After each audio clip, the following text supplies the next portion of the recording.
ఆ రోజు ఆ ఇంట్లో నిశ్శబ్దమే మాట్లాడుతోంది. ఒకప్పుడు పిల్లల నవ్వులతో మారుమోగిన ఆ ఇల్లు ఇప్పుడు నిట్టూర్పులతో నిండిపోయింది. రాము మంచం మీద పడుకుని ఇంటి పైకప్పునే చూస్తూ ఉన్నాడు. కాలు నొప్పి కంటే కుటుంబ భవిష్యత్తే అతన్ని ఎక్కువగా బాధిస్తోంది.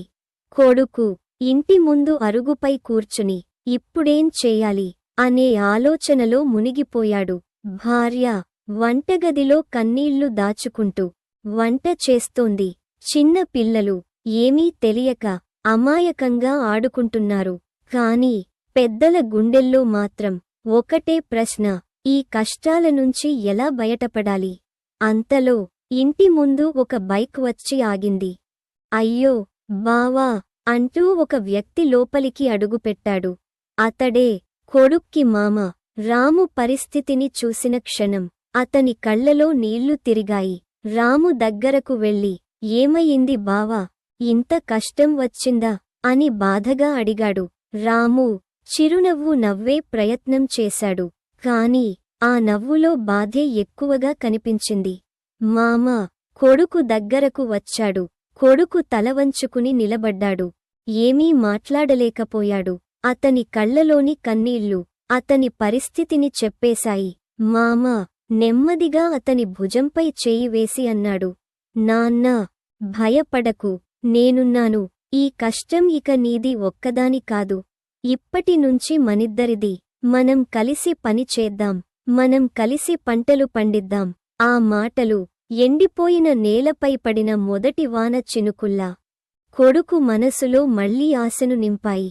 ఎన్నో రోజుల తర్వాత అతని కళ్లలో వెలుగు కనిపించింది. అతడు మామ చేతిని గట్టిగా పట్టుకుని, మామా నిజంగానే నాతో ఉంటావా అని అడిగాడు. మామ చిరునవ్వుతో, కష్టాల్లో వదిలేసేవాడిని అయితే నాకు మామ అనే పేరు ఎందుకు అన్నాడు. ఆ మాట విన్న రాము మంచం మీద నుంచే కన్నీళ్లు తుడుచుకున్నాడు. మరుసటి రోజు తెల్లవారకముందే మామ, అల్లుడు ఇద్దరూ పొలం వైపు బయలుదేరారు. ఉదయించే సూర్యుడితో పాటు వాళ్ల ఆశలు కూడా మెల్లగా ఉదయించాయి. ఎండ మండుతోంది. చెమటలు కారుతున్నాయి. అయినా వాళ్ళిద్దరూ ఆగలేదు.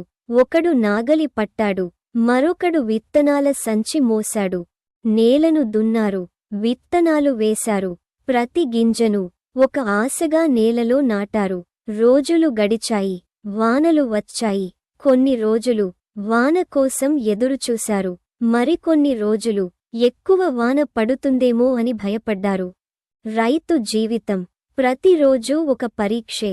అయినా వాళ్ళిద్దరూ ధైర్యం కోల్పోలేదు. మామ ఎప్పుడూ ఒకటే చెప్పేవాడు, మన పని మనం చేయాలి, ఫలితం దేవుడు ఇస్తాడు. కొడుకు కూడా మామ మాటలను నమ్మి ఇంకా కష్టపడ్డాడు.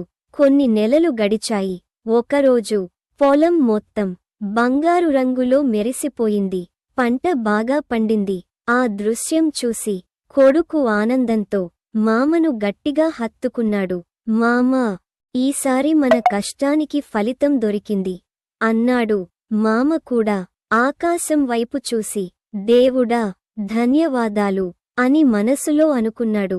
కాని ఆ ఆనందం ఎక్కువసేపు నిలవలేదు.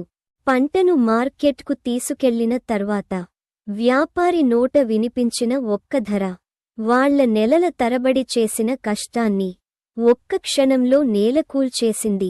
పంట బంగారంలా పండింది. కాని రైతు కష్టానికి మాత్రం బంగారం ధర రాలేదు. ఇప్పుడు ఈ కొత్త కష్టాన్ని వాళ్ళు ఎలా ఎదుర్కొంటారు? పంట పండినా రైతు ఎందుకు ఏడవాల్సి వచ్చింది? తెలుసుకోవాలంటే ఎపిసోడ్ 5 పంట పండినా లాభం లేదు.